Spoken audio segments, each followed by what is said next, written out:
Hi வணக்கம், நான் உங்கள் டாக்டர் ரோமிகா. இன்றைக்கி நம்ம பார்க்க போகிறது, நம்மளுக்கு பீரியட்ஸ் பெயின் இருக்குது. பீரியட்ஸ் வந்தாலே மருந்து போட்டு தான் நீங்கள் அந்த நாளே கடந்து போக முடியும், இல்லை என்னால் எந்திரிக்க கூட முடியாது, அந்த அளவுக்கு வயிறு வலிக்கும் அப்படின்னு சொல்கிறவங்க எல்லாத்துக்கும் தான் இந்த வீடியோ. உங்களுக்கு பீரியட்ஸ் பெயின் இதுக்கு மேலே வரக்கூடாதுன்னு நீங்கள் நினச்சிங்க அப்படின்னா நான் சொல்கிற ஒரு சில விஷயங்கள்லாம் ட்ரை பண்ணி பாருங்கள். டெய்லி 2 ஜூஸ் நம்ம கம்பல்சரி குடிக்கணும். அதில் ஒரு ஜூஸ் நம்ம ரத்தத்தை இன்க்ரீஸ் பண்ணுற மாதிரியும், 2வது ஜூஸ் நம்ம உடம்பு குளிர்ச்சி பண்ணுற மாதிரியும் கம்பல்சரி குடிக்கணும். 2வது பாயிண்ட் பார்த்தீங்கன்னா தண்ணி. நம்மளுக்கு கிடைக்கிற ரொம்ப சீப்பான மெடிசன் அப்படின்றது தண்ணி. ஸோ அந்த தண்ணியை ஒரு நாளைக்கு 3 லிட்டர் மாதிரி கம்பல்சரி குடிங்க. 3வது பாயிண்ட் அப்படின்றது எக்ஸசைஸ் அப்படின்றது உங்களுக்கு ரொம்ப ரொம்ப முக்கியம்.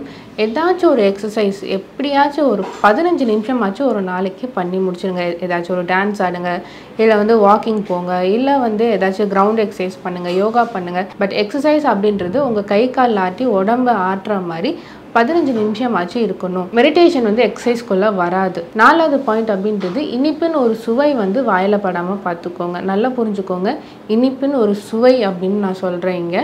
So any form of sweet நீங்கள் எடுக்கக்கூடாது. நாட்டு சர்க்கரை, கரும்பு சர்க்கரை எதுவுமே எடுக்கக்கூடாது. இனிப்புன்னு ஒரு சுவை வாயில் படக்கூடாது. 5வது பாயிண்ட்டாக ஆயில் அப்படின்றது டெய்லி வெறும் வயிற்றில் ஒன்று எடுக்கிறதுக்கு பழகிக்கோங்க.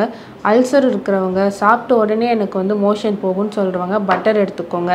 எனக்கு அந்த மாதிரிலாம் இருக்காது, நல்லா தான் டைஜஷன் இருக்குது, பட் டக்குன்னு எனக்கு வயிறு உப்புன மாதிரி இருக்கும் அப்படின்னு சொல்கிறவங்க நெய் எடுத்துக்கோங்க.